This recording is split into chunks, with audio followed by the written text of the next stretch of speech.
क्रिया संभव होगी। तो यहाँ पर देखिए दिया है MgCl2Cu और फिर बाद में दोनों मिलकर के क्या बनाते हैं, CuCl2 और Mg बनाते हैं। ठीक है, अब यहाँ पर आपको ध्यान ये देना है कि क्या कभी कॉपर मैग्नीशियम को हटा सकता है, यानी मैग्नीशियम का स्थान ले सकता है। तो आपको सक्रियता श्रेणी में मैंने बताया था कि जो मैग्नीशियम है वो ज़्यादा प्रबल होता है किससे, कॉपर से, यानी कि कॉपर कभी भी मैग्नीशियम को नहीं हटा सकता है उसके स्थान से। ठीक है, तो यहाँ पर देखिए क्या दिया कि मैग्नीशियम हट गया, ये जो मैग्नीशियम है ये हट गया, इसके स्थान पर कौन आ गया, Cu आ गया, जो कि कभी भी नहीं हो सकता है। याद रखिएगा, कॉपर जो है वो मैग्नीशियम को कभी भी नहीं हटा सकता है, इसलिए ये पहला वाला गलत हो जाएगा। अब दूसरा वाले में हम देखेंगे कि जो हमारा Al2SO3 है और उसके साथ में लेड है, तो दोनों मिलकर के क्रिया करते हैं और एल्युमिनियम को हटा देते हैं। अभी आप लोग सक्रियता श्रेणी में देखिएगा तो एल्युमिनियम क्या है, वो ज़्यादा प्रबल है किससे, लेड से, यानी Pb से। तो लेड जो है वो एल्युमिनियम को कभी भी नहीं हटा सकता है, इसलिए ये भी गलत हो जाएगा। अगला देखते हैं हम सब, अगले में हम देखेंगे तो इसमें दिया है ZnSO4 प्लस Fe, फिर इधर बना देता है FeSO4 और Zn। तो दोस्तों हम सभी लोग जानते हैं कि Fe को कभी भी, यानी कि Zn को कभी भी Fe नहीं हटा सकता, क्योंकि Zn ज़्यादा प्रबल होता है Fe से, इसलिए Zn को Fe, यानी ये जो Fe है वो Zn को नहीं हटा सकता, इसलिए ये भी संभव नहीं है। अगला आ जाते हैं, लास्ट वाला बचेगा, इसमें दिया है CuSO4 और Ca। तो दोस्तों हम सभी लोग जानते हैं कि Ca ज़्यादा प्रबल होता है Cu से, यानी कि ये Ca जो है वो Cu को आसानी से हटा सकता है, इसलिए ये जो Cu है ये Ca के द्वारा हटा दिया गया और बन गया CaSO4 और प्लस Cu अलग हो गया, इसलिए लास्ट वाला ऑप्शन जो है वो हमारा करेक्ट हो जाएगा। ठीक है, तो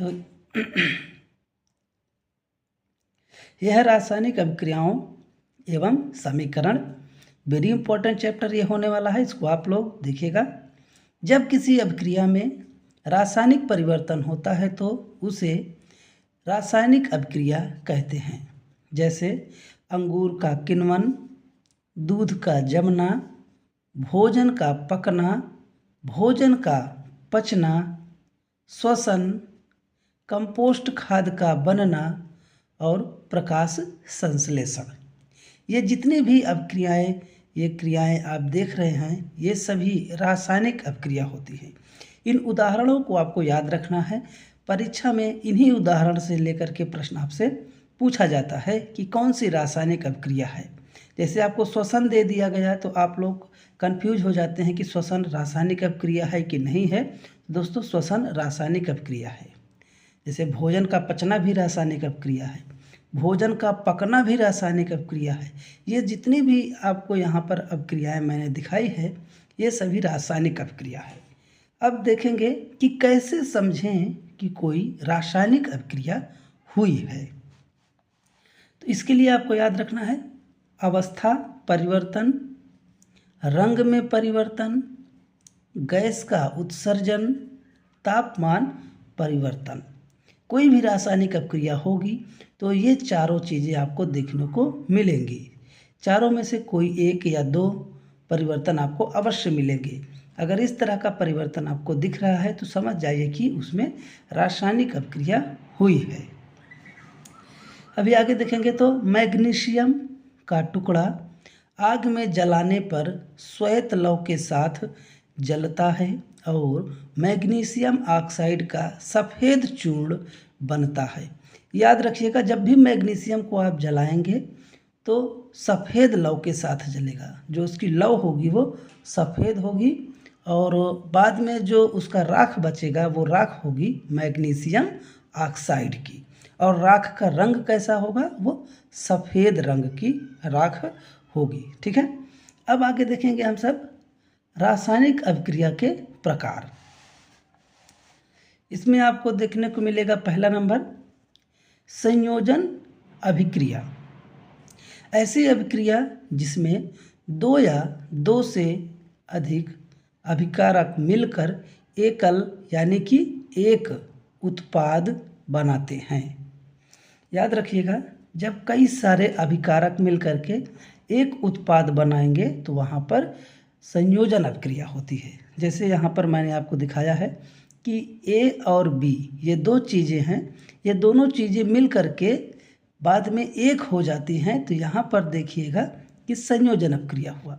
यहाँ पर दो अलग अलग थे और जब बाद में उसको देखा गया तो दोनों एक हो चुके थे, तो यहाँ पर संयोजन अभिक्रिया हो गई। याद रखिएगा, जब भी आपको उदाहरण मिले तो वहाँ पर देखिए कि क्या दो चीज़ें मिलकर के एक हो रही हैं। तो जब भी दो चीज़ें मिलकर के एक हो जाएंगी तो समझ जाइए कि वहाँ पर संयोजन अभिक्रिया हुई है। ठीक है, अभी हम सब देखेंगे उदाहरण पर, तो ये हो जाएगा आपका CaO, जिसको हम कैल्शियम ऑक्साइड बोलते हैं, और ये हो जाएगा H2O। दोनों मिल करके यहाँ पर बन जाते हैं CaOH का होल ट्वाइज, और हमको ऊष्मा मिलती है। तो यहाँ पर आप देख सकते हैं कि दो चीज़ें मिल करके एक हो गई। तो यहाँ पर कौन सी अपक्रिया हुई? तो दोस्तों संयोजन अपक्रिया हो गई। ठीक है, अभी आपको ये सूत्र भी याद रखना है, क्योंकि कभी कभी क्या होता है कि आपसे सूत्र पूछ लेता है कि बिना बुझा चूना का सूत्र क्या होगा। तो बिना बुझा चूना का सूत्र हो जाएगा CaO। ठीक है, और पानी का तो आप देख ही रहे हैं क्या होता है। ये सूत्र है हमारा बुझा हुआ चूने का, इसको आप याद रखिए।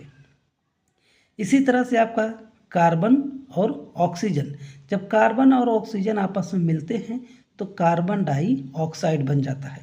यहाँ भी आप देख सकते हैं कि दो चीज़ें मिल करके एक हो गई। तो जहाँ भी दो चीज़ें मिल करके एक होगी वहाँ कौन सी अपक्रिया होती है?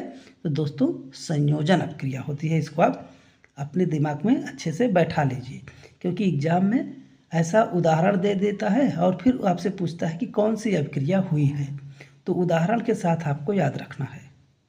अब आगे हम सब देखेंगे। अगला है ऊष्मा क्षेपी अपक्रिया।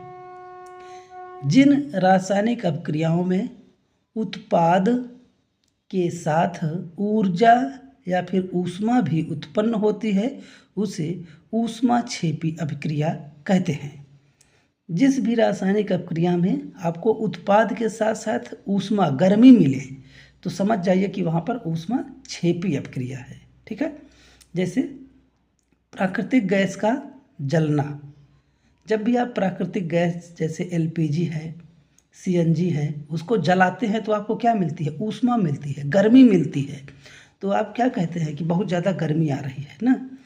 तो जिस भी अपक्रिया में आपको ऊष्मा मिले, गर्मी मिले, तो समझ जाइए वहाँ पर ऊष्मा क्षेपी अपक्रिया हो रही है। जैसे प्राकृतिक गैस हमारी मेथेन है CH4, ऑक्सीजन के साथ इसको जलाएंगे तो बनेगी CO2 + 2H2O और ऊष्मा हमको मिल जाएगा।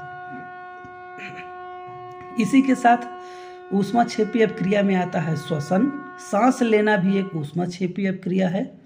कंपोस्ट खाद का बनना, ये भी ऊष्मा क्षेपी अपक्रिया है। और बिना बुझे चूने का पानी के साथ मिलाना, यानी जो घरों में पेंट किया जाता है चूना, उसको आप लोग देखते हैं कि जैसे ही पानी में मिलाया जाता है तो पानी खौलने लगता है, उबलने लगता है, हमको ऊष्मा मिलती है। तो वहाँ पर भी ऊष्मा क्षेपी अपक्रिया होती है। ठीक है दोस्तों, अब चलिए आगे देखते हैं। अब हमारा आ जाता है वियोजन अभिक्रिया। जब कोई एकल अभिकर्मक टूटकर छोटे छोटे उत्पाद बनाता है तो उसे वियोजन अभिक्रिया कहते हैं। ठीक है, अभी वियोजन में क्या होता है? वियोजन माने होता है टूटना, टूट करके बिखर जाना। जब कोई भी एक उत्पाद टूट करके, जैसे यहाँ पर देख रहे हैं कि ये एक उत्पाद है, ये टूट करके छोटे छोटे भागों में बिखर गया है, तो यहाँ पर विखंडन अपक्रिया होगी। याद रखिएगा, जब भी कोई अभिकर्मक टूट करके छोटे छोटे भागों में बिखर जाता है उसे विखंडन अपक्रिया कहते हैं। जैसे यहाँ पर उदाहरण में देख ले हम सब अगर, तो ये हो जाएगा हमारा CaCO3। जब इसको हम सब ऊष्मा देते हैं ना तो ये टूट जाता है CaO और CO2 में। तो आप देख रहे हैं कि यहाँ पर पहले एक था ये पूरा मिल करके, लेकिन बाद में अभिक्रिया के बाद में दोनों टूट करके अलग अलग हो गए। तो जहाँ भी आपको एक उत्पाद टूट करके दो उत्पाद या तीन उत्पाद बनते हुए दिख जाए तो समझ जाइए वहाँ पर वियोजन अपक्रिया है। उदाहरण आप ध्यान से याद रखिएगा, क्योंकि जब भी आपको प्रश्न पूछा जाएगा रेलवे में, उदाहरण से संबंधित ही प्रश्न रहेगा। ठीक है, ऐसा इस तरह से आपको नहीं पूछा जाएगा कि वियोजन अपक्रिया का उदाहरण बताइए या वियोजन अपक्रिया का ऐसा पूरा डेफिनेशन बताइए। डेफिनेशन नहीं पूछा जाएगा, ये आपको याद करना है। और पूछा जाता है तो इस तरह से उदाहरण के रूप में। ठीक है, ऐसा एक उदाहरण दे देगा, फिर पूछ लेगा कि इसमें वियोजन अपक्रिया कौन है, संयोजन अपक्रिया कौन है, ऐसा करके पूछता है। तो ऐसा आप याद रखिएगा।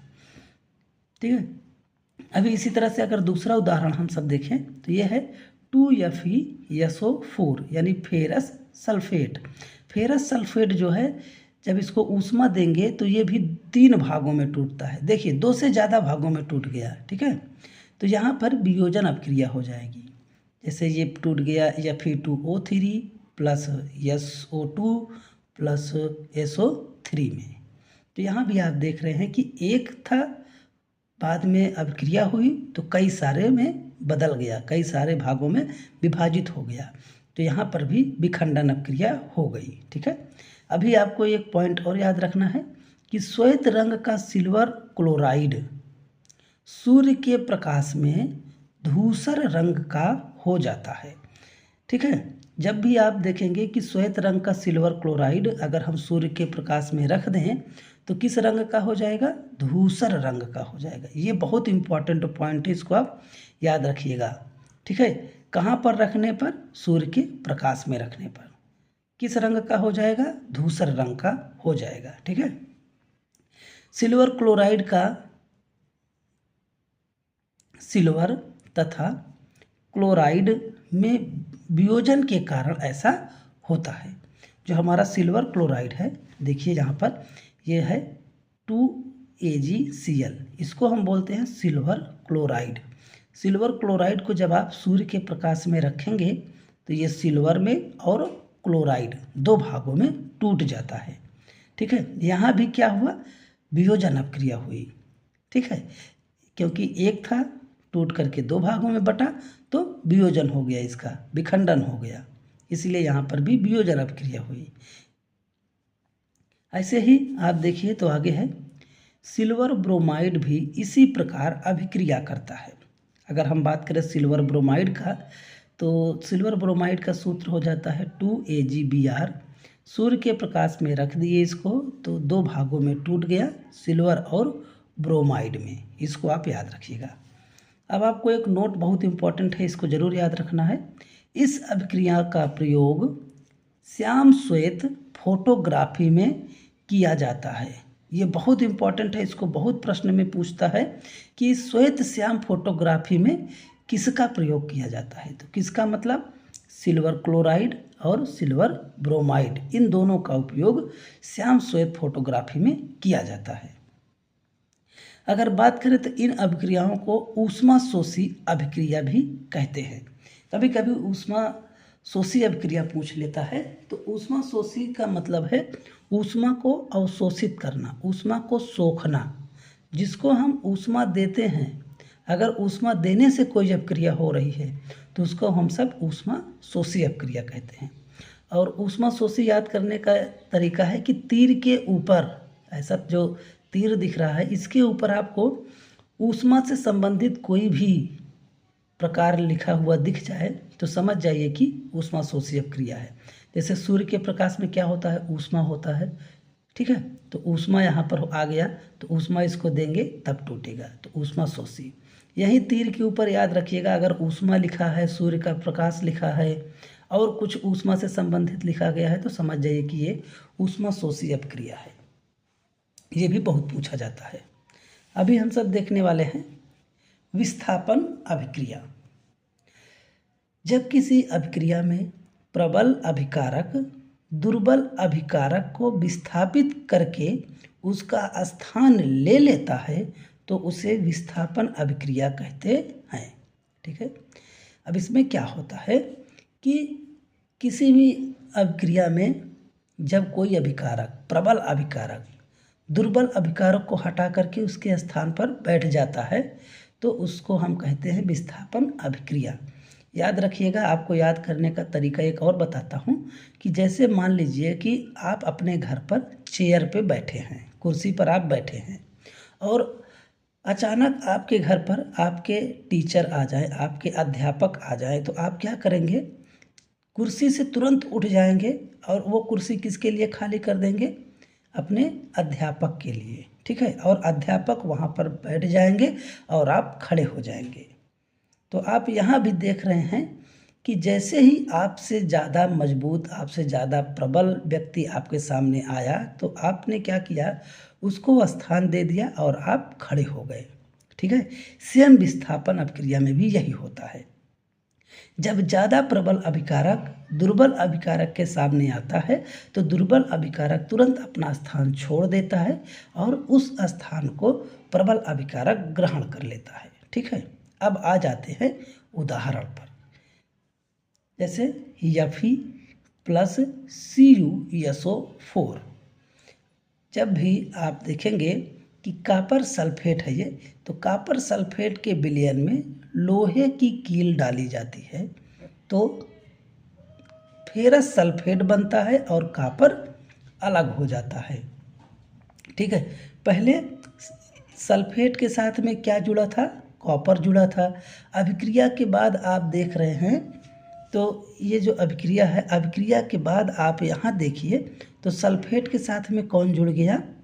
फेरस जुड़ गया, यानी कि लोहा जुड़ गया और कॉपर क्या हुआ? अलग हो गया। तो आप समझ सकते हैं कि ये जो फेरस है ये ज़्यादा मजबूत है, ज़्यादा प्रबल है इस कॉपर की अपेक्षा, इसलिए कॉपर अपना स्थान छोड़ करके चला गया और फेरस उसके स्थान पर आकर के बैठ गया। ठीक है। इसी तरह से अन्य अभिक्रियाएं हैं, जैसे कॉपर सल्फेट के विलयन में अगर हम जिंक डाल दें तब पर भी कॉपर अपना स्थान छोड़ करके अलग हो जाता है और जिंक उसके स्थान पर आ जाता है। तो देख रहे हैं यहाँ पर पहले कॉपर सल्फेट था, फिर यहाँ पर जिंक सल्फेट बन गया। इसी तरह से आप देखेंगे तो लेड भी कॉपर क्लोराइड के विलयन से कॉपर को हटा देता है, कॉपर यहाँ दूर चला जाता है और लेड क्लोराइड यहाँ पर बन जाता है। अब आपको बता देता हूँ कि कौन से तत्व किस तत्व से प्रबल होते हैं और कौन किसी से दुर्बल होता है। इसके लिए आप लोग ये एक तरीका है, इसको याद कर लीजिएगा। जैसे ये पूरा हमने लिख दिया है अच्छे से। अब इसको आप लोग देखिए कैसे इसको याद किया जाता है। याद करने का आपको तरीका बताता हूँ कि काना कार मांगे अल्लाह से जाके फिर भी है कुछ आगे। ठीक है। एक काना आदमी है, एक काना आदमी है, वो कार मांगने के लिए किसके पास जाता है? तो अल्लाह के पास जाता है।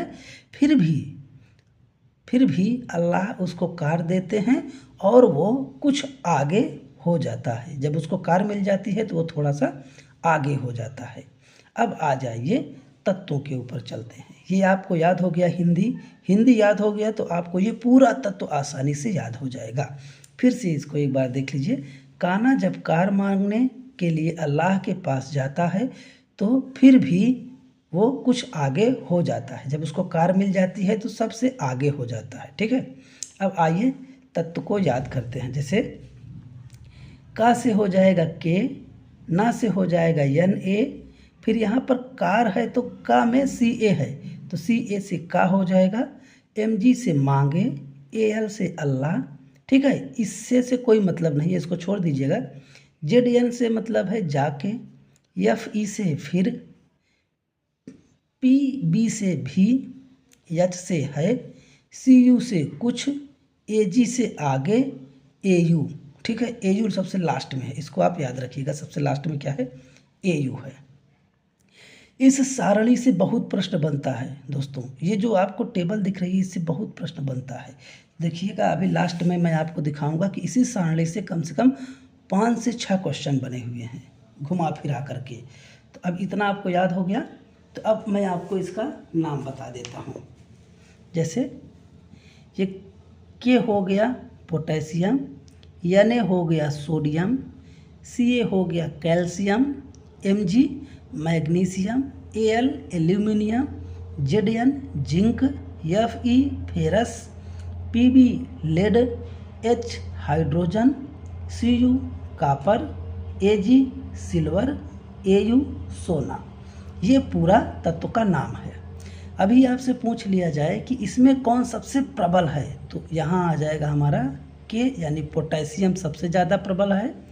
उससे कम सोडियम है, उससे कम कैल्शियम, उससे कम मैग्नीशियम, उससे कम एल्युमिनियम, उससे कम जिंक, उससे कम फेरस, फिर उससे भी कम लेड, उससे कम आपका हाइड्रोजन, उससे कम आपका कॉपर, उससे कम सिल्वर, उससे कम Au यानी कि सोना।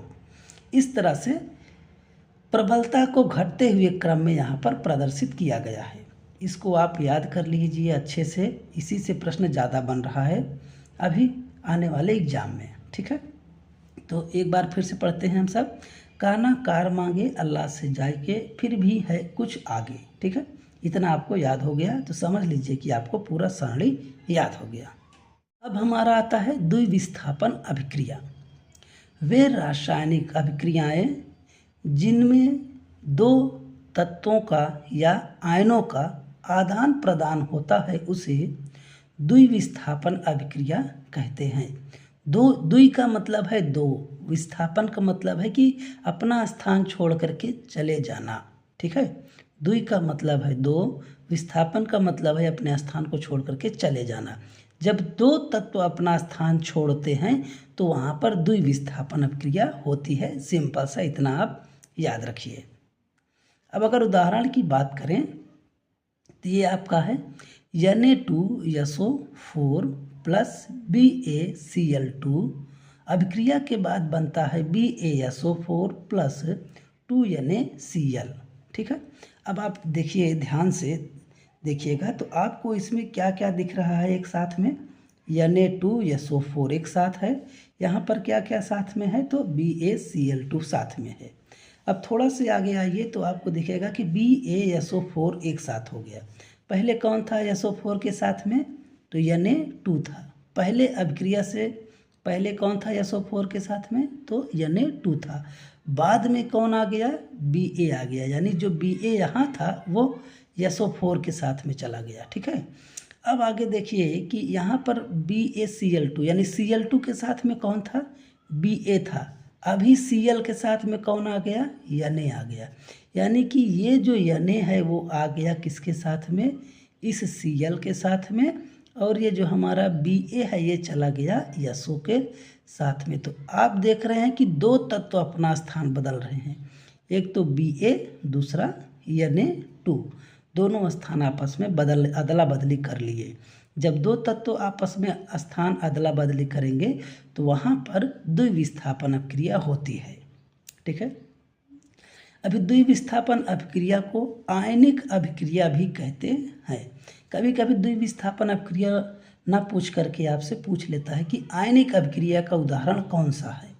तो चाहे आयनिक अभिक्रिया पूछा जाए चाहे द्विविस्थापन पूछा जाए, दोनों एक ही बातें हैं। ठीक है, अब आगे देखेंगे नोट में कि BaSO4 एक सफ़ेद रंग का अवक्षेप है जो जल में अविलेय होता है, इसलिए इस अभिक्रिया को अवक्षेपण अभिक्रिया भी कहते हैं।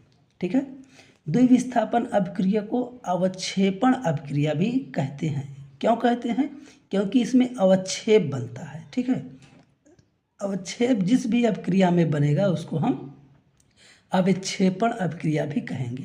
कभी क्या होता है कि ऐसे ही पूछ लेता है कि जिस अभिक्रिया में अवक्षेप का निर्माण होता है उस अभिक्रिया को क्या कहते हैं, तो उस अभिक्रिया को अवक्षेपण अभिक्रिया कहते हैं। इसको आप याद रखिएगा।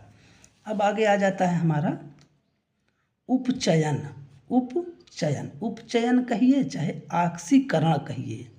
ठीक है, दोनों नाम आपको याद रखना है, ऑक्सीकरण भी याद रखना है और उपचयन भी याद रखना है, क्योंकि कभी कभी ऑक्सीकरण से नाम दे करके प्रश्न बना देता है और कभी उपचयन दे करके प्रश्न बना देता है। तो उपचयन को हम ऑक्सीकरण भी कहते हैं। अब आइए इसके अभिक्रिया के बारे में समझते हैं।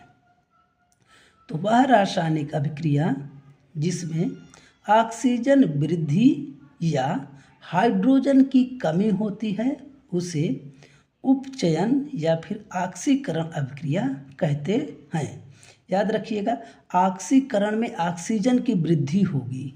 ठीक है, आपको नाम मिलता हुआ दिख रहा होगा ऑक्सीकरण, यानी ऑक्सीजन में भी आता है और ऑक्सीकरण में भी। तो ऑक्सीकरण है, इसका मतलब ऑक्सीजन में वृद्धि होगी। ठीक है, याद रखिएगा, ऑक्सीकरण है तो ऑक्सीजन में वृद्धि होगी और हाइड्रोजन में कमी। उदाहरण में देखें तो यहाँ आपको दिख रहा होगा C2Cu प्लस O2। अभी इसको ताप देंगे, ऊष्मा देंगे तो दोनों मिल करके CuO बना लेगा। ठीक है, क्या बनाएगा? CuO। तो आप देख रहे हैं पहले Cu अकेले था, अभी उसके साथ कौन आ गया? ऑक्सीजन जुड़ गया, यानी ऑक्सीजन उसके साथ जुड़ने से उसमें ऑक्सीजन की वृद्धि हो गई, तो यहाँ पर ऑक्सीकरण अभिक्रिया होगी। ये दूसरे अभिक्रिया का भी उदाहरण है, संयोजन अभिक्रिया का भी, याद रखिएगा। जैसे ये दोनों मिल करके एक बन गए ना, तो ये संयोजन अभिक्रिया का भी उदाहरण है।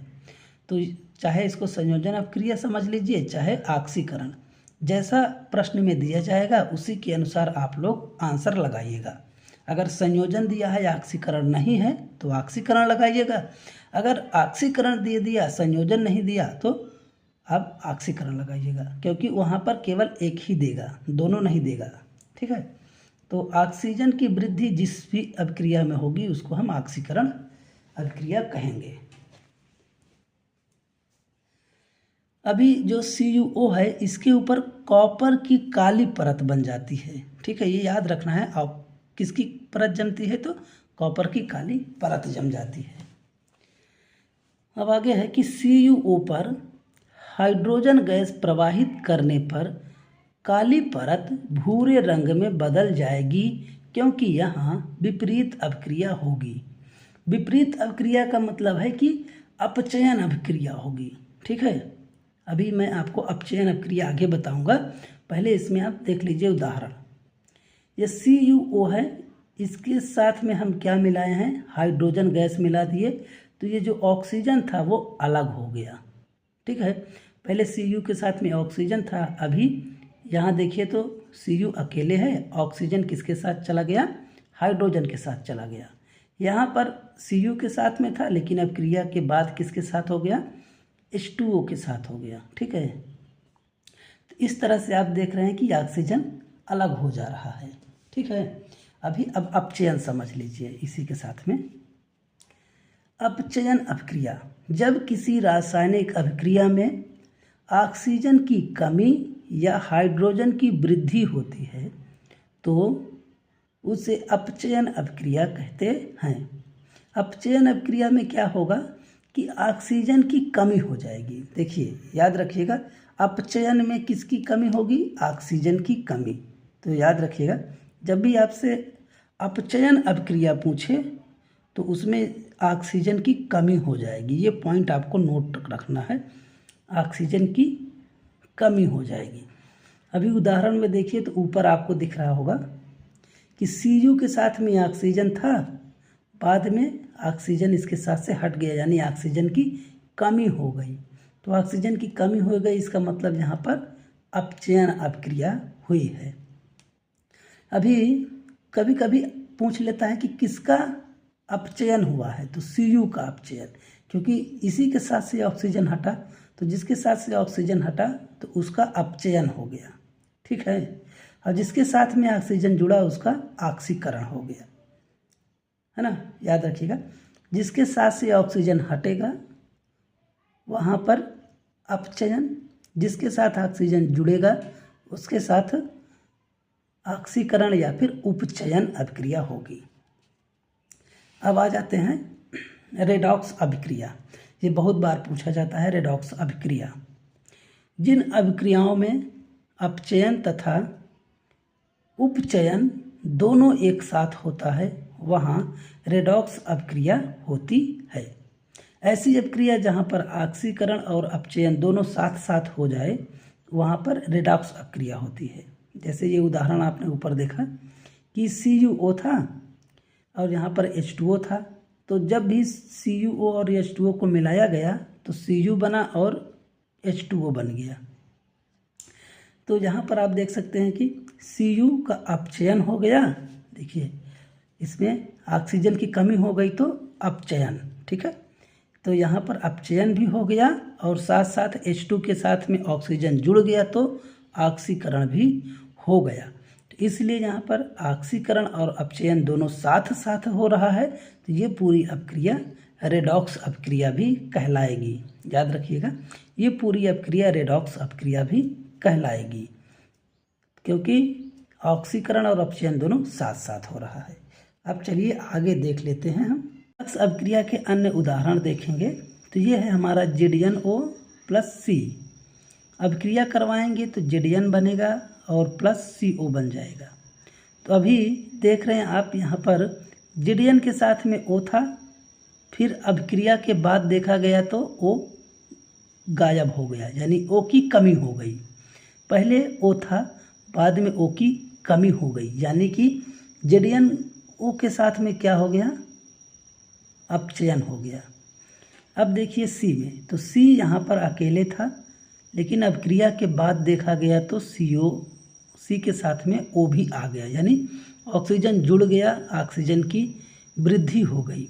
तो यहाँ पर C में ऑक्सीकरण हो गया, जो C है उसमें क्या हो गया, ऑक्सीकरण। तो यहाँ पर ZN में अपचयन, C में ऑक्सीकरण, अपचयन और ऑक्सीकरण दोनों साथ हो गया, तो ये इसलिए रेडॉक्स अपक्रिया। इसी तरह से ये भी हमारी रेडॉक्स अपक्रिया ही है। अब आ जाते हैं संक्षारण में। धातुओं में जंग लगना संक्षारण कहलाता है। धातुओं में जंग लगना संक्षारण कहलाता है, जिससे धातुओं की सतह खराब हो जाती है।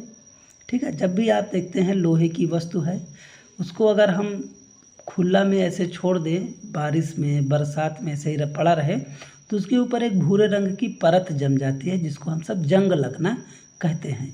नॉर्मल भाषा में उसको जंग लगना कहते हैं, लेकिन अगर हम वैज्ञानिक भाषा में समझें तो उसको संक्षारण कहते हैं, संक्षारण। ठीक है, तो लोहे में जंग लगने से सतह पर भूरे रंग की परत बन जाती है। याद रखिएगा, किस रंग की परत बनेगी, तो भूरे रंग की। किसमें, लोहे में। ठीक है, और जंग लगने से लोहे का भार बढ़ जाता है। जो लोहा होता है, अगर उसमें जंग लग जाए तो उसका वजन बढ़ जाएगा। इसी तरह से चांदी पर काले रंग की जंग लगती है, काले रंग की परत रखती है। अगर चांदी में जंग लगेगा तो काले रंग की परत हो जाएगी, और यदि तांबे में जंग लगेगा तो हरे रंग की परत बनती है। याद रखिएगा, लोहे में भूरा, चांदी में काला और तांबा में हरे रंग की परत जमती है। ये बहुत इम्पॉर्टेंट है, इससे भी संबंधित प्रश्न आपसे पूछे जाते हैं। आगे आ जाएगा विकृत गंधिता। वसायुक्त अथवा तैलीय खाद्य सामग्री को लंबे समय तक खुला छोड़ने पर उसके गंध एवं स्वाद में परिवर्तन हो जाता है, जिससे विकृत गंधिता कहते हैं। इसे रोकने के लिए तैलीय खाद्य पदार्थों को निष्क्रिय गैस नाइट्रोजन के पैकेट में बंद किया जाता है। आपने देखा है कि तला हुआ खाना, अगर तला हुआ कोई भी सामान लंबे समय तक ऐसे खुला छोड़ दें तो उसके स्वाद में बदलाव आ जाता है, उसका स्वाद थोड़ा अलग हो जाता है और उसमें से एक अलग प्रकार की गंध आने लगती है, जिसको हम विकृत गंधिता कहते हैं। अगर विकृत गंधिता रोकना है तो हम क्या करेंगे, तली हुई पदार्थ या तली हुई खाद्य सामग्री को निष्क्रिय गैस नाइट्रोजन के पैकेट में भर करके बंद कर देंगे, जिससे कि वो सुरक्षित रहेगी। जैसे हम सब चिप्स खरीदने जाते हैं, कुरकुरे खरीदने जाते हैं, तो हम देखते हैं कि एक पैकेट में हवा भरी रहती है। उसको आप देखेंगे तो पैकेट पूरा फूला रहता है, उसमें हवा भरी जाती है। वो हवा नाइट्रोजन गैस रहती है, जो विकृत गंधिता होने से रोकती है। यानी पैकेट के अंदर जो चिप्स है उसका स्वाद पहले जैसा ही बना रहता है, जैसे कि उसको तल करके रखा जाता है। याद रखना। अभी रासायनिक समीकरण में कुछ प्रमुख चिन्ह हैं, इसको भी याद रखिएगा, यहाँ से भी प्रश्न बनता है। जैसे ठोस पदार्थ के लिए हम सब यस का प्रयोग करते हैं, यानी सॉलिड का। द्रव पदार्थ के लिए यल, यानी लिक्विड का। विलयन है तो उसके लिए AQ, ठीक है, उसके लिए हम लिखते हैं AQ। और अगर गैस है तो गैस के लिए हम सब G का प्रयोग करते हैं। अभी ये पूरा आपको समझ में आ गया होगा। तो चलिए अब हम सब देखेंगे इससे संबंधित, इस चैप्टर से संबंधित किस तरह से प्रश्न परीक्षाओं में पूछे जाते हैं। तो यहाँ पर प्रश्न देखिए जो रेलवे ने पूछा था पिछले वर्ष में, निम्नलिखित में से कौन सा रेडॉक्स अपक्रिया का उदाहरण नहीं है। तो हम पढ़ते समय ही रेडॉक्स अपक्रिया का जब हम पढ़ रहे थे पार्ट, तो उसमें हमने इन सभी उदाहरणों को इंक्लूड किया था। जैसे ZnO प्लस C अपक्रिया हुई ZN प्लस CO। तो इस तरह से पहली रासायनिक अपक्रिया जो है वो रेडॉक्स अपक्रिया है। दूसरी भी रेडॉक्स अपक्रिया है, तीसरी जो है ये रेडॉक्स अपक्रिया नहीं है, ये संयोजन अपक्रिया है। देखिए यहाँ पर दो अलग अलग अभिकारक हैं और दोनों जुड़ करके एक हो गए। तो तीसरा नंबर जो है ये रेडॉक्स अपक्रिया का उदाहरण नहीं है, ये संयोजन अपक्रिया का उदाहरण है। और लास्ट वाला देखेंगे तो ये भी हमारा रेडॉक्स अपक्रिया है। इसका मतलब इसका करेक्ट आंसर हो जाएगा आंसर नंबर तीसरा, यानी कि तीसरा नंबर जो है ये रेडॉक्स अपक्रिया का उदाहरण नहीं है। इसी तरह से हम अगला प्रश्न देखेंगे। इसमें कह रहा है कि कोई भी अपक्रिया जो अविलेय अवक्षेप उत्पन्न करती है उसे कहा जाता है। अभी हमने आपको समझाया कि अवक्षेप जो उत्पन्न करती है अभिक्रिया उसको क्या कहते हैं। आप लोगों को मैंने अभी पढ़ाया था कि जिस अभिक्रिया में अवक्षेप उत्पन्न होता है उसे अवक्षेपण अभिक्रिया कहते हैं या आयनिक अभिक्रिया भी उसे कहते हैं। ठीक है, तो यहाँ पर देखिए अवक्षेप से संबंधित प्रश्न पूछ लिया तो हम सब कहेंगे अवक्षेपण अभिक्रिया है। दी गई द्विविस्थापन अभिक्रिया में ए और बी के स्थान पर क्रमशः क्या आएगा। अब देखिए ये अभिक्रिया है द्विविस्थापन की, लेकिन इसमें थोड़ा सा घुमा करके प्रश्न पूछ लिया कि ए और बी, ये जो हमारा ए बी है, इन दोनों के स्थान पर क्या आएगा। ठीक है, तो चलिए इसको हम हल करके बताते हैं आपको। जैसे इधर क्या है कि AgBr है और इधर KNO3 है। अभी इस ए के स्थान पर क्या आना चाहिए इसको देखते हैं। ए के स्थान का जो मान है ये इधर, ये इतना पूरा जो है ये ए का मान दिया गया है और ये इतना पूरा बी का मान, यानी ए के स्थान पर इन चारों में से कोई आएगा और बी के स्थान पर इन चारों में से कोई आएगा। अब देखते हैं कि कौन सा आएगा। ठीक है, अब इसके लिए हम क्या करते हैं कि चुपचाप समीकरण देखते हैं। जैसे इधर देखिए AgBr है, AgBr यानी कि जो दूसरे वाले साइड में आएगा वो इन्हीं AgBr और KNO3 में से कोई आएगा। तो अभी पहले वाला उदाहरण देखिए AgNO3 यानी Ag इधर है, इधर Ag है, इस साइड में देखा जाए तो Ag है और क्या है Br भी है और KNO3 भी है, इतना पूरा है। तो इन सभी में से हम क्या क्या ले लिए, Ag को ले लिया इन्होंने और NO3 को ले लिया जो कि इस साइड में है, यानी दूसरे वाले साइड में AgNO3 है, तो इसलिए ए के स्थान पर ये आ सकता है। दूसरा है KBr, तो KBr देखिए तो दूसरा वाला साइड में ये हमारा K है, ये हमारा Br है, तो ये दोनों मिलकर के KBr बना सकते हैं, ऐसा हो सकता है। अगर हम दूसरा वाला उदाहरण लें तो इसमें देखिए केवल Ag है और HNO3 है, तो H कहीं पर है ही नहीं। दूसरा उदाहरण अगर हम देखें तो समीकरण में इस वाले साइड में देखिए तो कहीं पर भी H नहीं है, इसका मतलब ये दूसरा वाला तो कभी नहीं हो सकता क्योंकि H उसमें है नहीं। अगर हम तीसरा लें तो सेम वही, इसमें भी H आ गया, इसलिए ये भी नहीं हो सकता क्योंकि दूसरे वाले साइड में H कहीं पर नहीं है। तीसरा उदाहरण देखें तो इसमें भी H आ जाएगा, हमारा जो तीसरा ऑप्शन है इसमें भी H आ गया, इसलिए ये भी नहीं हो सकता क्योंकि यहाँ पर H नहीं है। तो बचा कौन, पहला वाला बचा और यही हमारा आंसर होगा। करेक्ट आंसर हमारा हो जाएगा ऑप्शन नंबर ए का। ठीक है, अब इस प्रश्न में हम सब देखेंगे, कह रहा है कि निम्न धातुओं को अभिक्रियाशीलता के अनुसार अवरोही क्रम में व्यवस्थित कीजिए। अवरोही माने घटते हुए क्रम में व्यवस्थित कीजिए। तो हमने आपको एक सिंपल सा याद करने का तरीका बताया था, जिसमें हमने बताया था कि काना कार मांगता है अल्लाह से जाके, फिर भी है कुछ आगे, ये तरीका मैंने आपको बताया था। तो वही आपको तरीका रखना है याद। तो सबसे पहले क्या है, के है, तो के सबसे ज़्यादा क्रियाशील है तो भाई के सबसे पहले रहेगा। उसके बाद आ जाएगा हमारा यने, उससे कम क्रियाशील। उसके बाद आ जाता है हमारा, अगर सारणी में आप लोग देख रहे हैं तो Ca आता है जो कि इसमें नहीं दिया है, उसको हटा दिया, जानबूझ के ऐसा किया जिससे कि बच्चे परेशान हो जाएं। उसके बाद आता है हमारा Mg इसमें नहीं दिया, उसको भी हटा दिया। फिर उसके बाद क्या आएगा, एल्यूमिनियम आएगा, उसको भी नहीं दिया इसने। फिर उसके बाद क्या आएगा, हमारा Zn आ जाएगा जो कि यहाँ पर दिया है Zn, यानी सबसे ज़्यादा सोडियम, सबसे ज़्यादा पोटेशियम, फिर सोडियम, फिर Zn के बाद क्या आएगा, Zn के बाद आता है Fe जो कि इसमें नहीं दिया। फिर आ जाएगा लेड, वो भी नहीं दिया। फिर आ जाएगा हाइड्रोजन, उसको भी नहीं इसने दिया है। फिर उसके बाद आ जाएगा हमारा कॉपर, कॉपर आ गया। कॉपर के बाद आ जाएगा हमारा सिल्वर, सिल्वर आएगा। सिल्वर के बाद आ जाएगा हमारा सोना। सोना से पहले थोड़ा सा और याद रखिएगा, एक पॉइंट हम इसमें लिखना थोड़ा सा भूल गए हैं। इसमें आ जाएगा हमारा Hg, जैसे कॉपर के बाद आ जाएगा Hg, इसको आप नोट कर लीजिएगा। कॉपर के बाद आ जाएगा Hg, जो कि ये हमारा तीसरा नंबर करेक्ट हो जाएगा। Hg के बाद आ जाएगा हमारा सिल्वर। जो हमारा Hg है, मरकरी पारा इसको बोलते हैं, ये ज़्यादा अभिक्रियाशील होता है सिल्वर की अपेक्षा। तो कॉपर से कम है लेकिन सिल्वर से ज़्यादा, इसलिए हमारा जो ऑप्शन नंबर 3 है ये एकदम करेक्ट ऑप्शन है। अगला हम सब देखेंगे, निम्न में से कौन सा तत्व सर्वाधिक अभिक्रियाशील है। ठीक है, अब यहाँ पर पूछा है निम्न का मतलब है कि ये जो 4 ऑप्शन दिए गए हैं इनमें से आपको बताना है कि कौन सा ज़्यादा अभिक्रियाशील है। अभी पूरा सारणी में नहीं पूछ रहा है कि ये जो 4 दिए गए हैं इनमें से बताइए कौन सा ज़्यादा अभिक्रियाशील है। तो आपको सारणी याद रहेगी तो आप तुरंत पकड़ लेंगे।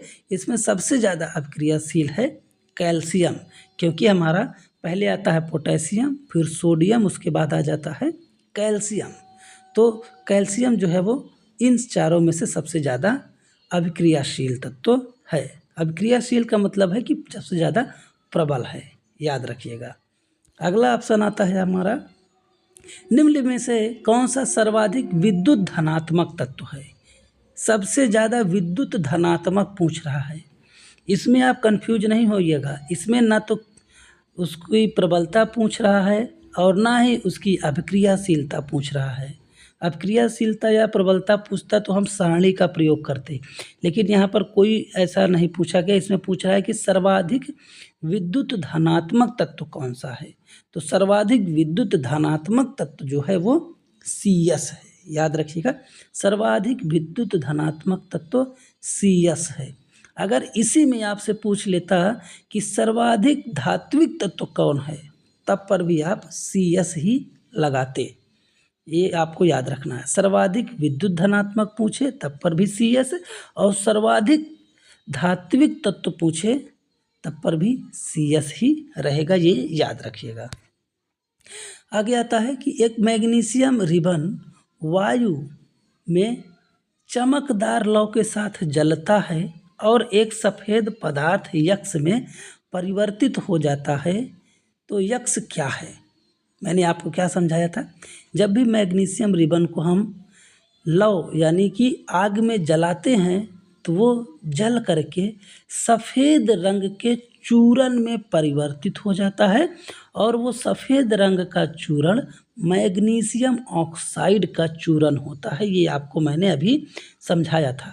तो किसका चूर्ण हो जाता है, मैग्नीशियम ऑक्साइड का, इसलिए ये ऑप्शन नंबर 2 इसका करेक्ट आंसर है। ठीक है, कि दी गई रासायनिक अभिक्रिया में कौन सी रासायनिक जातियाँ क्रमशः ऑक्सीकारक और अपचायक के रूप में कार्य करती हैं। वही सेम टू सेम ऑक्सीकरण और अपचयन वाला एक प्रश्न है ये भी, लेकिन इसमें क्या कर रहा है कि उसी को घुमा करके पूछ रहा है, सीधा सीधा ना पूछ करके उसको घुमा दिया है। अभी जो लोग अच्छे से डेफिनेशन याद नहीं करेंगे उन बच्चों के लिए ये प्रश्न हल करना कठिन हो जाता है। इसलिए आपको डेफिनेशन तो याद रहनी है, उसी डेफिनेशन के आधार पर आप प्रश्न को हल करेंगे। तो डेफिनेशन में मैंने आपको बताया है कि ऑक्सीकारक का मतलब है कि ऑक्सीजन का जुड़ना, और अपचायक का तात्पर्य है कि ऑक्सीजन का कम होना। ठीक है, ये आपको याद रखना है। ऑक्सीकारक कहाँ होगा, जहाँ पर ऑक्सीजन जुड़ेगा। अपचायक कहाँ होगा, जहाँ पर ऑक्सीजन कम होगा, यानी O2 की कमी जहाँ होगी वहाँ पर अपचायक हो जाएगा। और ऑक्सीजन की वृद्धि जहाँ पर होगी वहाँ पर ऑक्सीकारक यानी ऑक्सीकरण हो जाएगा। तो अब चलिए उदाहरण में हम सब लोग ध्यान से इसको देखते हैं। उदाहरण देखने के लिए हम इसको थोड़ा सा जूम करते हैं।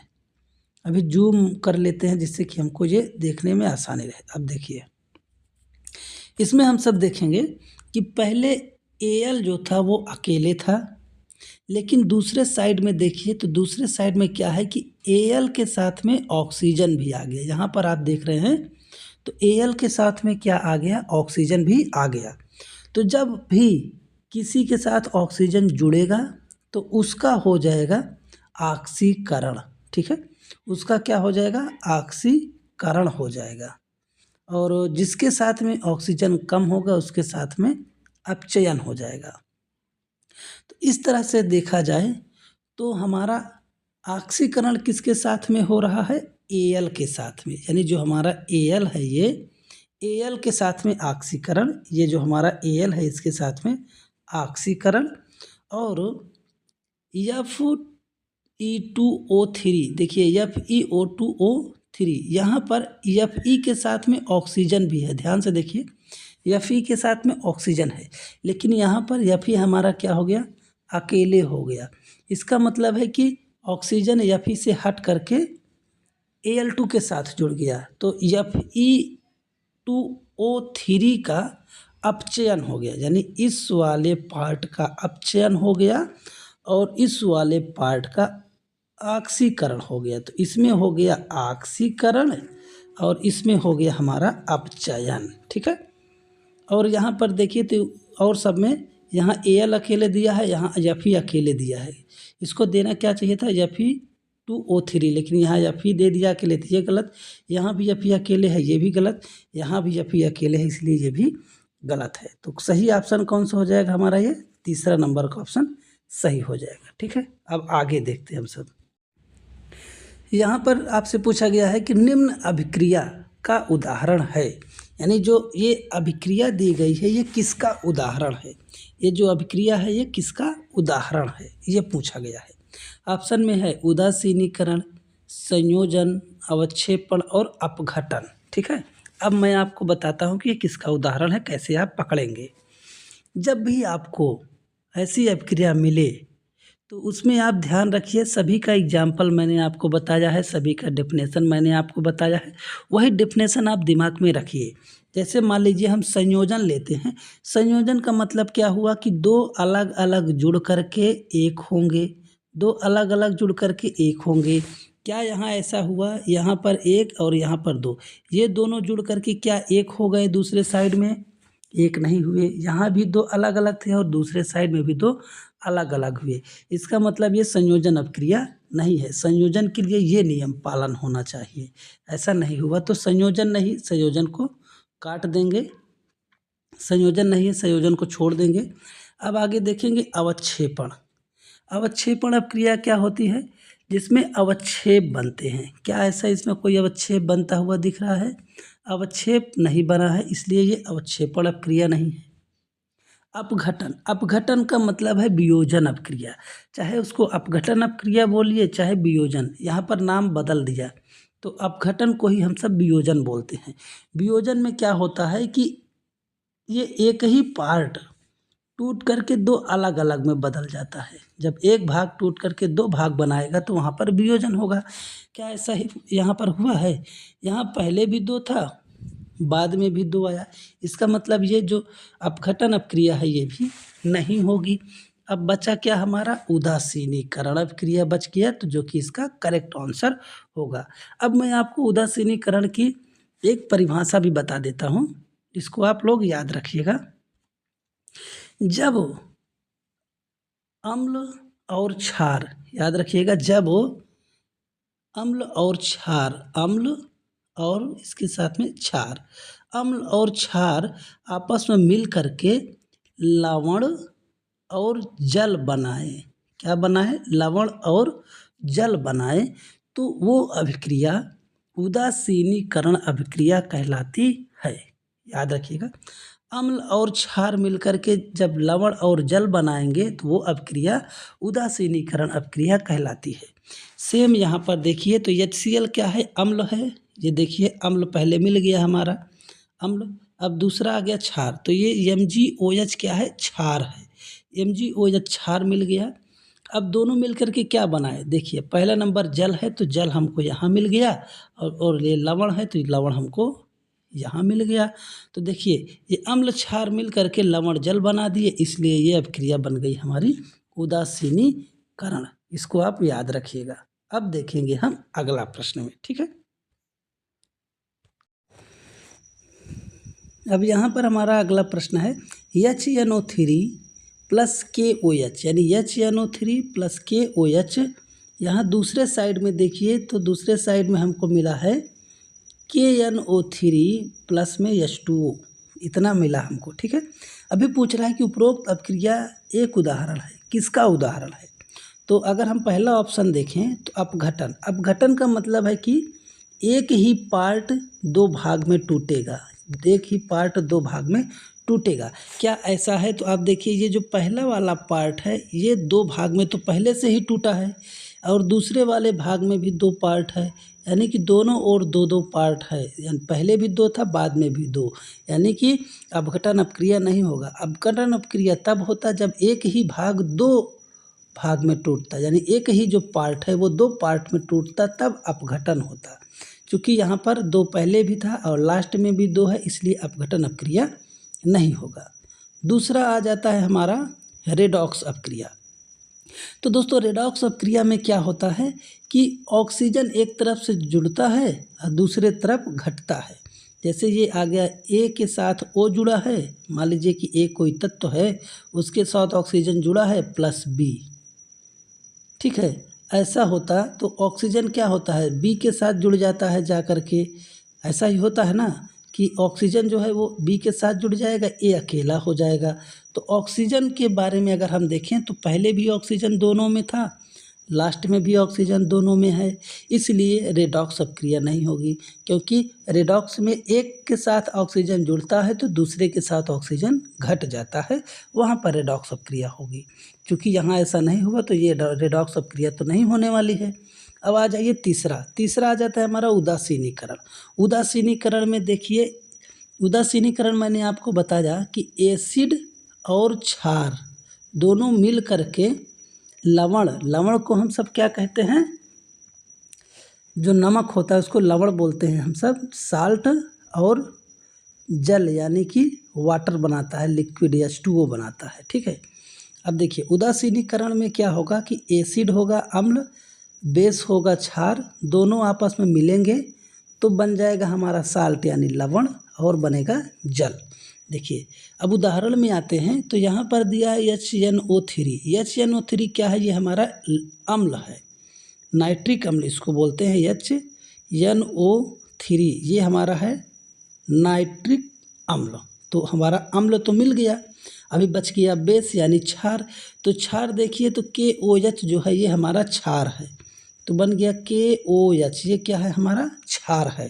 तो अम्ल और क्षार मिल गए, मिलने से क्या मिल गया हमको, जल मिल गया, यानी कि एक पार्ट मिल गया तो दूसरा वाला लवण ही होगा, ये याद रखिएगा। इसलिए आ जाएगा हमारा उदासीनीकरण अपक्रिया। ऐसे अपक्रिया देख करके आप तुरंत फटाफट बना लीजिएगा, जिससे कि आपको तुरंत समझ में आ जाएगा कि कौन सी अपक्रिया हो रही है, अगर आपको उदाहरण याद है और डेफिनेशन याद है तब। अगर हम संयोजन की बात करें तो संयोजन में क्या होता है कि A और B दो भाग अलग अलग रहते हैं, जुड़ करके एक साथ में आ जाते हैं AB में। तो देखिए क्या ऐसा हुआ है, यहाँ पर तो दो था लेकिन जुड़ने के बाद भी दो ही है, जब अपक्रिया हुई तब पर भी दो ही अलग अलग रह गए। संयोजन में क्या होता है कि शुरू में एक रहेगा, लास्ट में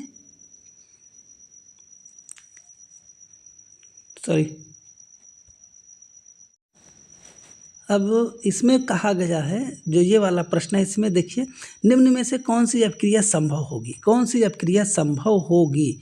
अभी देखिए 4-5 अपक्रिया दे दी गई, अब इसमें पूछ रहा है कि कौन सी अपक्रिया होगी, ठीक है। तो अभी आ जाते हैं पहली अपक्रिया, जो फर्स्ट नंबर है इसको देखते हैं। तो यहाँ पर दिया है MgCl2 और Cu, यानी MgCl2 और Cu दिया गया है, और दूसरे साइड में CuCl2 और Mg अलग हो गया। तो दोस्तों हम सभी लोग जानते हैं कि ये जो कॉपर है ये कम प्रबल होता है किसके अपेक्षा, मैग्नीशियम से, यानी जो Mg है वो ज़्यादा प्रबल होगा किससे, Cu से। तो भाई जो ज़्यादा प्रबल है वो नहीं हट सकता है कभी भी कम प्रबल वाले तत्व से, ठीक है।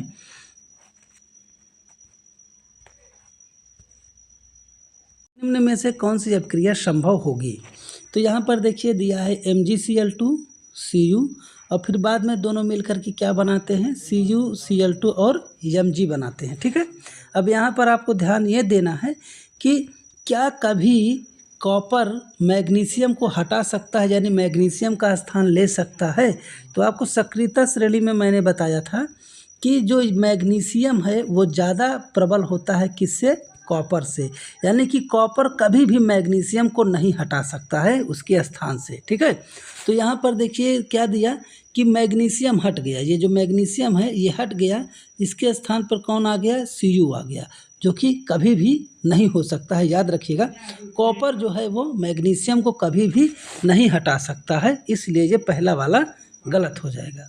अब दूसरा वाले में हम देखेंगे कि जो हमारा Al2SO3 है और उसके साथ में लेड है, तो दोनों मिलकर के क्रिया करते हैं और एल्युमिनियम को हटा देते हैं। अभी आप लोग सक्रियता श्रेणी में देखिएगा तो एल्युमिनियम क्या है, वो ज़्यादा प्रबल है किससे, लेड से, यानी Pb से। तो लेड जो है वो एल्युमिनियम को कभी भी नहीं हटा सकता है, इसलिए ये भी गलत हो जाएगा। अगला देखते हैं हम सब, अगले में हम देखेंगे तो इसमें दिया है Zn SO4 प्लस Fe, फिर इधर बना देता है FeSO4 और Zn। तो दोस्तों हम सभी लोग जानते हैं कि Fe को कभी भी, यानी कि Zn को कभी भी Fe नहीं हटा सकता, क्योंकि Zn ज़्यादा प्रबल होता है Fe से, इसलिए Zn को Fe, यानी ये जो Fe है वो Zn को नहीं हटा सकता, इसलिए ये भी संभव नहीं है। अगला आ जाते हैं, लास्ट वाला बचेगा, इसमें दिया है CuSO4 और Ca। तो दोस्तों हम सभी लोग जानते हैं कि Ca ज़्यादा प्रबल होता है Cu से, यानी कि ये Ca जो है वो Cu को आसानी से हटा सकता है, इसलिए ये जो Cu है ये Ca के द्वारा हटा दिया गया और बन गया CaSO4 और प्लस Cu अलग हो गया, इसलिए लास्ट वाला ऑप्शन जो है वो हमारा करेक्ट हो जाएगा। ठीक है, अब इसमें आता है कि निम्नलिखित में से कौन सी उदासीनीकरण अपक्रिया है। उदासीनीकरण मैंने बताया था लवण और जल बनेगा, याद रखिएगा, लवण और जल, अम्ल और क्षार मिल करके बनाते हैं लवण और जल, याद रखिएगा, अम्ल क्षार मिलेगा लवण जल बनेगा। तो यहाँ देखिए ये है क्षार, ये है अम्ल, अम्ल क्षार मिले लवण और जल बन गया, तो ये भी उदासीनीकरण। ये है नाइट्रिक अम्ल, ये है पोटेशियम हाइड्रोक्साइड क्षार, यानी ये भी अम्ल ये क्षार है, दोनों मिल करके लवण और जल बनाए, ये भी उदासीनीकरण। यहाँ पर HCl और NaOH, HCl अम्ल है, NaOH क्षार है, ये दोनों मिल करके NaCl क्षार और H2O जल बना देते हैं, तो ये भी उदासीनीकरण अपक्रिया है, यानी कि ये तीनों अपक्रियाएं जो है वो उदासीनीकरण है, इसलिए ऑप्शन नंबर 3 इसका करेक्ट हो जाएगा। अब आगे हम सब देखेंगे, इसमें कह रहा है कि निम्न में से कौन सी धातु एल्युमिनियम सल्फेट विलयन से एल्युमिनियम को विस्थापित कर सकती है। एल्युमिनियम सल्फेट विलयन यानी Al2SO4, Al2SO4 से Al2 को कौन हटा सकता है? इस Al2 को वही हटाएगा जो Al2 से ज़्यादा प्रबल होगा। तो दोस्तों आपको सारणी याद ही होगा, Al2 को कौन हटा सकता है, जो Al2 यानी एल्युमिनियम से ज़्यादा प्रबल होगा। तो सारणी में देखिए कौन कौन ऐसे तत्व हैं जो Al से प्रबल हैं।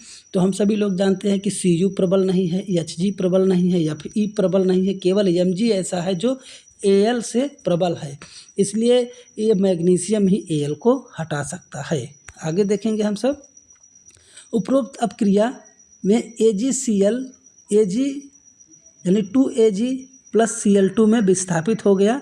तो कह रहा है कि उपरोक्त अपक्रिया में घटित होने के लिए उपयुक्त स्थिति क्या है, ये ऊपर वाली अपक्रिया कब होगी। तो हम सभी लोग जानते हैं, मैं पढ़ा था पहले ही कि सिल्वर क्लोराइड को अगर हम धूप में यानी कि सूर्य के प्रकाश में रखेंगे तभी ये 2 भागों में टूटेगा, मैंने आपको शुरू में ही बता दिया था, इसलिए ये अपक्रिया हो जाएगी सूर्य के प्रकाश में। अब इसमें देखिए कह रहा है कि रासायनिक अपक्रिया N2 प्लस XH2, फिर ये एरो बनाया, फिर उसके बाद कह रहा है कि 2NH3, ठीक है, 2NH3, तो X का मान कितना होगा। अब देखिए ये इसका मतलब 2NH3 लिखा है, इसका मतलब 2 का गुणा N के साथ होगा और 2 का गुणा इधर 3 के साथ होगा। तो 2 का गुणा N के साथ कीजिए तो N कितना आ गया, 2 आ गया, 2 N हो गया, और 3 दूनी 6, यानी कि H कितना हो गया, 6 हो गया, H कितना हो गया, 6 हो गया। ठीक है। अब देखिए यहाँ पर तो 2 पहले से ही अच्छा है, 2 में किस संख्या का गुणा करेंगे तो 6 हो जाएगा। यहाँ पर देखिए ऐसा लिखा है H2 ऐसा लिखा है ना, तो यहाँ तो 2 हो गया गुणे हाइड्रोजन कितना है 6 है, ठीक है। तो हाइड्रोजन के स्थान पर हम कौन सी संख्या लिखें कि गुणा करने पर 6 आ जाए, तो यहाँ पर हम लिखेंगे 3, यानी 3 दूनी 6। इसका मतलब जो यक्स है इसका मान कितना आना चाहिए, 3 आना चाहिए। यहाँ अगर हम 3 लिख देंगे तो 3H2 बन जाएगा, यानी कि 3 दूनी 6 हो जाएगा। तो इसका करेक्ट आंसर हो जाएगा इस तरह से 3। अब आगे हम सब देखेंगे, थोड़ा जल्दी देखते हैं। क्लोरीन गैस पोटेशियम आयोडाइड विलयन से अपक्रिया करके पोटेशियम क्लोराइड और आयोडीन का निर्माण करती है। यह किस प्रकार की अपक्रिया का उदाहरण है, तो ये हो जाएगा आपका विस्थापन अपक्रिया। इसके साथ अब देखेंगे कि निम्नलिखित में कौन सी ऊष्माक्षेपी अपक्रिया का उदाहरण है। ऊष्माक्षेपी का मतलब है कि जिससे ऊष्मा उत्पन्न होती है। हमने बताया था कि बुझा हुआ चूना जब पानी के साथ मिलाएंगे तो ऊष्मा निकलेगी, प्राकृतिक गैस जलाएंगे तब पर भी ऊष्मा निकलेगी, और श्वसन अगर हम करते हैं, सांस लेते हैं, तो ये भी ऊष्माक्षेपी अपक्रिया है। इसलिए ये सभी करेक्ट आंसर हो जाएगा, ठीक है। आगे देखेंगे हम, दी गई अपक्रिया कौन सा पदार्थ अविलेय है, तो यहाँ पर अविलेय पदार्थ पूछा है, इसलिए हमारा अविलेय पदार्थ हो जाएगा BaBr2, ठीक है। ये कौन सी अपक्रिया है, तो यह है अवक्षेपण अपक्रिया। अवक्षेपण अपक्रिया है, इसको भी याद रखिएगा, अवक्षेपण अपक्रिया। आगे आ जाएगा, यदि कोई पदार्थ अपक्रिया के दौरान ऑक्सीजन ग्रहण करता है तो उसे क्या कहा जाता है, तो उसको कहा जाता है ऑक्सीकृत हुआ। जो ऑक्सीजन ग्रहण करेगा उसको कहा जाएगा ऑक्सीकृत हुआ, ठीक है। अगला क्वेश्चन आएगा हमारा, निम्नलिखित में धातुओं में अपक्रियाशीलता हाइड्रोजन से अधिक है। तो दोस्तों आपको सारणी मैंने पहले ही बता दिया था, उस सारणी में आप देखेंगे कि कौन कौन से तत्व हाइड्रोजन से अधिक प्रबल हैं, तो उन सभी में आपको देखने पर मिलेगा कि हमारा ऑप्शन से अगर चेक करें तो ये Au हमारा हाइड्रोजन से कम होगा, इसका मतलब ये गलत। इसमें देखिए Ag दे दिया जो हाइड्रोजन से कम है, ये भी गलत। दूसरे वाले में देखिए तो सभी हाइड्रोजन से अधिक हैं। इसमें भी आपको एक मिल जाएगा Hg जो कि हाइड्रोजन से कम है, इसलिए ये भी गलत। इन तीनों में आप देख रहे हैं कि एक एक तत्व तो ऐसा दिया है जिसकी अपक्रियाशीलता हाइड्रोजन से कम है, तो ये तीनों ऑप्शन गलत हो जाएंगे। सही ऑप्शन हो जाएगा हमारा नंबर 3। अगला है द्विविस्थापन अपक्रिया। द्विविस्थापन अपक्रिया इसमें से कौन सी है, तो चलिए देखते हैं। द्विविस्थापन अपक्रिया में क्या होता है कि दोनों में से कुछ न कुछ पार्ट एक दूसरे के साथ जुड़ते हैं। तो इसमें देखिए तो हमारा Cu अकेले हट करके अलग हो गया, इसलिए ये नहीं है। इसमें भी देखिए ये Cu अकेले हट करके अलग हो गया, ये भी नहीं है। इसमें भी ये Cu अकेले हो गया, ये भी नहीं है। इसमें देखिए तो Na2 किसके साथ चला गया, इस Cl के साथ, यानी Na2 चला गया Cl के साथ और SO2 चला गया Ba के साथ, यानी दो तत्व दो अलग अलग पार्ट में अलग हुए हैं, यानी एक दूसरे के साथ जुड़े हैं, इसलिए ये तीसरा वाला ऑप्शन जो चौथा जो है ये सही हो जाएगा। अगला है, निम्न में से कौन सी यौगिक का उपयोग श्वेत श्याम फोटोग्राफी में किया जाता है। मैंने आपको बताया था शुरू में ही कि किसका प्रयोग हम श्वेत श्याम फोटोग्राफी में करते हैं, तो इसमें दिया है सिल्वर ऑक्साइड जो कि कभी नहीं होगा, सिल्वर ब्रोमाइड ये भी होगा, सिल्वर क्लोराइड ये भी होगा। तो इसलिए ऑप्शन नंबर चौथे में दिया है दोनों, सिल्वर क्लोराइड और सिल्वर ब्रोमाइड, इन दोनों का प्रयोग हम श्वेत श्याम फोटोग्राफी में करते हैं।